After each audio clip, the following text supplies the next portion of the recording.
Zoldix versus Phantom Troop.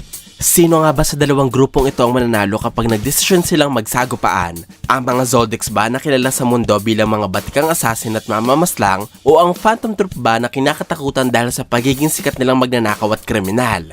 Sasagutin ko ang katanungan yan sa video na ito. Pero bago yun, sasabihin ko muna kung sino-sino sa pamilyang Zoldix at grupo ng Phantom Troop ang pagtutuos-tuosin natin. Para sa panig ng Assassins, isasama ko ang 8 miyembro ng pamilya kabilang dito ang kasalukuyang pinuno ng kanilang pamilya at negosyo. Ito ay si Silva. Kasama niya ang kanyang ama na si Zeno, ang kanyang mga anak na sila Illumi, Miluki, Kilua, Aloka at Kaloto. Kasama rin nila ang matandang miyembro ng pamilya na si Maha Zoldyck. Upang maging patas ang laban, sa huling parte na natin pag-uusapan ng kapangyarihan nila Aloka at Naneka. Para naman sa grupo ng mga magnanakaw, kabilang syempre ang 12 miyembro, pinangungunahan sila ng leader na si Krollo. Sunod ay sila Nobunaga, Feitan, Machi, Finks, Franklin, Shizuku, Bonolinov, pati na rin ang mga namatay na miyembrong sila Uvogin, Pakunoda, Shalnark at Kortopi. Inalis ko na sa grupo ng Phantom Troop ang peking miyembro na si Hisoka, kaya lumalabas na 12 Phantom Troop laban sa 8 Zolddyck. Mas marami ang kabilang sa koponan ng mga magnanakaw kaysa sa mga mamamaslang. Karamihan din sa mga Zolddycks ay mga bata pa at lahat ng miyembro ng Phantom Troop ay bihasa na sa paggamit ng Nen. Kaya kapag naglaban ng 8 Zolddycks at ang 12 Phantom Troop, naniniwala ako na ang mananalo sa kanila ay walang iba kundi ang mga Zolddycks. Maaaring ilan sa inyo ay inaasahan na ang pagkapanalo ng pamilya ng assassin sa labang ito. At marahil ang iba naman sa inyo ay hindi sang-ayon na matatalo ang Phantom Troop. Kaya para maging malinaw sa lahat ng napili kong kalalabasan ng laban, ay sasabihin ko kung bakit ang mga Zolddycks ang mananaig kontra sa Phantom Troop. May 6 na pangunahing rason kung bakit ko nasabing mananalo ang grupo nila Silva kontra kanila Krollo. Iisa-isahin ko ang mga dahilang ito at uumpisahan ko ito sa unang rason. Ito ay dahil nagawa na ng mga Zolddyck na paslangin ang isa sa mga miyembro ng Phantom Troop. Ayon sa kwento, napagtagumpayan ni Silva na patayin ng spider na humahawak sa ika-8 numero. Maaaring dulot nito, nagkaroon sila ng engkwentro ni Krollo at natapos ang laban sa hindi malamang resulta. Ganun pa man, ang dalawa ay parehong hindi nagtamo ng kahit na anong pinsala na mababakas hanggang ngayon. Naging patunay ito sa aking paniniwala na mananalo ang Zolddycks kontra sa Phantom Troop dahil nagpapakita ito na hindi takot si Silva sa Phantom Troop, samantalang ang Spiders naman ay nag-iingat sa mga Zolddycks. Kung ating maaalala, ang Phantom Troop ay labis ang pagpapahalaga sa bawat miyembro ng kanilang grupo. Nagdudulot ito para pagbayarin nila ang kung sino mga hamak sa kanila o papaslang sa kanilang mga miyembro. Subalit, noong nagtagumpay si Silva na mapatay ang spider na may ika-8 numero, hindi sinunod ng Phantom Troop ang kanilang paniniwala. Kinalimutan ng kamatayan ng kanilang kasama at pinalagpas ang ginawang pagkalaban sa kanila ni Silva. Higit pa dito, kahit din pinagbawalan noon ng pinuno ng mga Zolddycks ang kanyang mga anak na kalabanin ng Phantom Troop bilang pag-iingat, hindi ito nagpapakita na takot si Silva sa grupo. Sapagkat makalipas ang ilang taon, tumanggap muli siya ng misyon para paslangin ng spiders. Gusto ko lamang din bigyang diin na ang trabahong tinanggap nila Silva at Zeno mula sa mga mafia ay ang misyong patayin hindi lamang si Krollo, kundi pati na rin ang pag-ubos sa buong grupo ng Phantom Troop. Sa madaling salita, ang pagkuha nila sa misyong ito ay nagpapatunay na alam ng 2 batikang assassins na kaya nila ang spiders. Bagay na pinatunayan nila Silva at Zeno noong kamuntikan na nilang mapatay si Krollo. Sa punto pa lamang na ito ng istorya, makikita na nating alam ni Krollo ang kakayahan ng mga Zolddycks at ang hangganan ng Phantom Troop. Ang pangalawang ebidensya na matatalo ng pamilya ng assassins ang spider kapag naglaban sila ay makikita sa pagpapanggap ni Illumi bilang si Hisoka.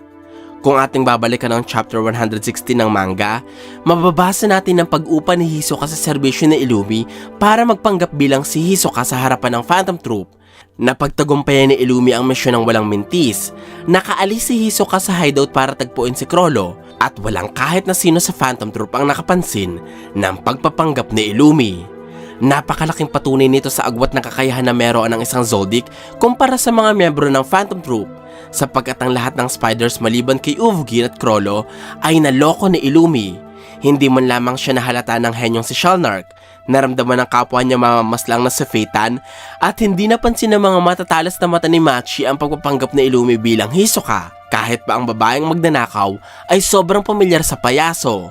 Nakakatakot ang galing na ito ni Illumi sa pagpapanggap dahil kung nagkataon na kasama sa kanyang misyon na tapusin ang ilan sa mga spiders, siguradong magagawa ito ni Illumi habang sinasamantala niya ang kawalan ng Phantom Troop ng ideya kung sino siya. Ang pangatlong rason kung bakit ko nasabing mananalo ang mga assassins kontra sa mga magnanakaw ay dahil maging ang Phantom Troop sobrang nare-respeto at bilib sa kakayahan ng mga Zoldycks. Patunay dito ang pagpapasali nila sa batang si Kaloto kahit 10 taong gulang pa lamang ito. Pagkakaroon nila ng interes kay Killua kahit kakatuto pa lamang nito sa paggamit ng Nen at pag-upa nila kay Illumi para tapusin ang tendons ng mafia. Kahit pa wala namang ginagawa sa mga oras na yun ng iba nilang miyembro. Kalaunan, pinasali din nila si Illumi sa Spiders dahil sa misyon nitong paslangin si Hisoka at dahil sa respeto meron sila para sa lakas ng mga Zoldyck. Ang pang-apat na rason kung bakit mananalo ang mga Zoldycks laban sa Phantom Troop ay dahil sa pagkasanay na pinagdaanan ng bawat miyembro ng pamilya ng mga assassins. Kahit pabata pa lamang o bagong silang ang isang Zoldyck, inihahanda na sila at ipinapasok na sa sining ng pagpaslang. Nagresulta ito para magkaroon sila ng mga kakaibang katangian kagaya ng kakayahang-makayanan ng iba't ibang uri ng lason, ang abilidad na tanggapin ang nakakapareles ang boltahe ng kuryente at ang katatagang sapat para paglabanan ng matinding pinsala. Nagkaroon din ng bawat Zoldyck ng hindi masukat na lakas kaya nagagawa nilang makabuhat ng mga sobrang bibigat na bagay katulad ng gate nila na may tuneto-niladang timbang. Napapagtagumpayan din nilang pumaslang ng iba't ibang target mula sa maraming mapapanganib na organisasyon at dulot ng pagkasanay ng Zoldyck na gawa ng bawat isang miyembro ng kanilang pamilya na makagamit ng kapangyarihan ng Nen. Ang pinag-uusapan nating paghasa at paghubog sa mga miyembro ng Zoldyck ay isang pagkasanay na ipinasa mula sa napakaraming henerasyon ng pamilya, mula pa sa ninuno ng pinakamatandang miyembro ng kanilang angkan. Kaya, hindi nakakapagtaka kung bakit naging matagumpay sila sa larangan ng pamamaslang. Ang profesional na pagkasani ng pinagdaanan ng bawat Zoldyck ay hindi naranasan ng bawat miyembro ng Phantom Troop dahil maaaring lahat sila ay walang kinalakihang tunay na pamilya. Ang mga bagay na nalaman nila sa pakikipaglaban ay nagmula lamang sa sariling sikap o paggabay ng iilan nilang kakilala. At higit sa lahat, ang Phantom Troop ay isa lamang organisasyong binuo ni Chrollo at hindi ipinamana ng kahit na sinong ninuno o kahit na anong angkan. Ito ang posibleng dahilan kaya hindi ganun kaorganisado ang grupo at merong butas ang kanilang samahan. Halimbawa dyan ay ang pagpapapasok nila ng bagong miyembro matapos patayin ng taong ito ang dati nilang kasama. Ang batas na ito ang naging dahilan para makasali si Hisoka sa grupo na nagdulot ng sari-saring problema. Isa pa sa kapintasan ng batas ng Spiders ay ang pagturing nila sa kanilang misyon bilang libangan imbes na trabaho. Nagresulta ang kawalan ng disiplinang ito ng mga pagtatalo at ng kamatayan ng ilan sa kanila. Higit sa lahat, ang pinakamalaking kakulangan sa Phantom Troop ay ang katotohanan na hindi sila ipinanganak na magnanakaw. Hindi kagaya ng mga Zoldycks na nakatakda ng maging assassins pagkasilang pa lamang. Hindi sila kagaya ni Bunolinov na nagmula sa isang maliit na tribong may sinusunod pang kakaibang tradisyon. Hindi sila kagaya ni Machi na napili lamang ang kanyang kakayahan dahil sa pagkamatay ng kanilang kaibigan. At hindi katulad ng mga Zoldyck si Chrollo na naging isang inosenteng bata muna bago yakapin ng kasamaan. Ang mga Zoldycks ay mamamaslang na talaga mula bata hanggang sa kanilang pagtanda. Ang panglimang rason kung bakit mananalo ang mga Zoldycks kontra sa Spiders ay dahil maging ang kwento, mas kinikilala ang lakas ng Zoldycks kaysa sa Phantom Troop. Patunay dito ang pananatili nila sa Kukura Mountain ng walang gumagambalang mga otoridad, sundalo ng gobyerno o mga hunters para pagbayaran sila sa pagpaslang ng iba't ibang tao. Noong nakita din ng mga miyembro ng 12 Zodiacs ang dalawang Zoldyck na sila Illumi at Kaloto, pinili nilang hindi arestuhin ang mga ito. At kahit din ang dating chairman ng Hunter Association na si Isaac Netero ay mistulang may magandang relasyon sa mga Zoldycks, nagpapakita na ang mga assassin ay may kakaibang reputasyon na pumipigil sa maraming malalakas na karakter o organisasyon na kalabanin sila. Iba ito sa trato ng mundo sa Phantom Troop sapagkat hindi lamang mga pulis, mafia, assassins at hunters ang tumutugi sa grupo. Marami pang walang takot na sumusubok sa lakas ng Spiders. Naging dahilan ito para magpanggap silang patay na, maghiwa-hiwalay kapag tapos na ang kanilang misyon o magpalamig muna mula sa mga humahabol sa kanila. Bukod dito, patunay din na mas binibuild up ng kwento ang lakas ng Zoldyck kaysa sa Phantom Troop ay noong kinalaban ng mga assassins at ng mga magnanakaw ang lahi ng Chimera Ants. Natatandaan nyo ba kung paano walang takot na hinarap ni Zeno ang hari ng mga langgam na si Meruem? Isa siya sa mga ilang tao na nakakita ng hitsura ng hari. Naaalala nyo pa ba kung paano dinurog ng walang hirap na Silva ang napakabilis at napakailap na Chimera Ant na sa Cheeto? At nasa memorya nyo pa ba kung paano pinabagsak na Killua ang isang buong squadron ng mga Chimera Ants? Tinalo si Ikalgo, pinugutan ng Orto siblings at hinamon ng bawat isang Royal Guard sa duelo. Nagawa lahat ito ng batang Zoldyck, habang ang Spiders naman kagaya ni Shizuku ay halos mahubaran na ni Pike.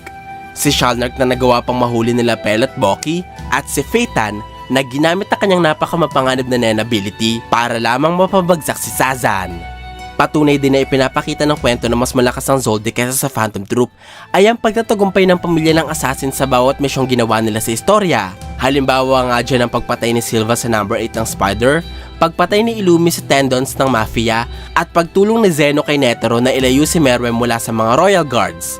Kabalik na rin ito ng napakaraming kabiguan ng Phantom Troop sa kanilang mga layunin. Halimbawa dyan ay noong tumakas sila matapos tangkain na pagnakawan ng auction, natapos ito sa kamatayan ni Uvogin. Sunod sa misyong ito ay ang paghahanap ng grupo sa Chain User na nauwi naman sa pagkadukot kay Chrollo at pagkamatay ng Pakunoda. At ang pinakahuling nabigong layunin ng Phantom Troop ay ang pagpaslang kay Hisoka para mabayaran ito sa pagtulong sa Spiders na makahanap ng Exorcist. Nagwakas ang layuning ito sa pagkamatay ni Shalnark at Cortopi. Ang mga pagkabigo, pagkatalo at kamatayan ng Phantom Troop sa mga misyong ginagawa nila ay nagpapakita na pagdating sa reputasyon sa kwento, kasanayan sa pakikipaglaban at galing sa pagtapos ng misyon, sobrang nakalalamang talaga ang pamilya ng assassins. Ang pang-anim at huling patunay na mananalo ang Zoldyck kumpara kanila Chrollo ay makikita sa mga abilidad na meron sila. Sapagkat kung ating susuriin ang mga Zoldyck, malalaman natin na nasa kanila ang ilan sa mga pinakamakapangyarihang karakter sa kwento. Halimbawa dyan sila Silva at Zeno na merong mga abilidad na mabisang gamitin sa pakikipaglaban. Hindi ito katulad ng abilidad ng ilan sa mga miyembro ng Phantom Troop na napapakinabangan lamang para sa kanilang propesyon bilang magnanakaw. Halimbawa dyan ang Blinky ni Shizuku, ang Gallery Fake ni Cortopi at ang Memory Bomb ni Pakunoda. Kaya, kung magtutuos ang dalawang grupo, siguradong malalagasan agad ng mga binti ang gagamba. Bukod kanila Silva at Zeno, nagtatagli din ng sobra-sobrang kakayahan si Maha Zoldyck na dahil sa sobrang lakas, nagawa niyang matapatan ang kinilalang pinakamalakas na Nen user sa mundo noon na si Isaac Netero. Sa katunayan, ang dating chairman ng tanging tao na nabuhay matapos makaharap si Maha, nagpapatunay ng lakas na tinataglay niya. Higit sa lahat ng mga Zoldyck ay si Alloka, ang batang nagtatagli ng misteryosong kapangyarihan dahil sa nilalang nakahati niya sa kanyang katawan. Ito ay si Nanika. May kakayahan si Alloka at Nanika na ipagkalob ang kahit na anong kahilingan ng mga taong hihiling sa kanila at kaya nilang sundin ang kahit na anong utos ng kuya nilang si Killua. Isipin nyo na lamang kung anong mangyayari kapag inutos ng ating bida sa kanyang nakababatang kapatid ang kamatayan ng grupo ni Chrollo. Siguradong hindi pa man nag-uumpisa ang laban ng dalawang grupo, mauubos na agad ang mga miyembro ng Phantom Troop dahil sa kapangyarihan ng Zoldyck. Ang Zoldyck at ang Phantom Troop ang dalawa sa pinakamakapangyarihang grupo sa Hunter x Hunter. At ang katanungan kung sino ang mananalo sa kanila pag naglaban sila ay hindi talaga ganun kadaling sagutin. Kaya, maiintindihan ko kung may mga hindi sang-ayon sa aking desisyong piliin ng mga assassins kumpara sa Spiders. Kung meron kayong sariling opinion kung sino ang mananalo sa kanila, maaari nyo itong sabihin sa comment section sa ibaba para mas maintindihan natin kung sino ang mas malakas, ang Phantom Troop nga ba o ang mga Zoldyck.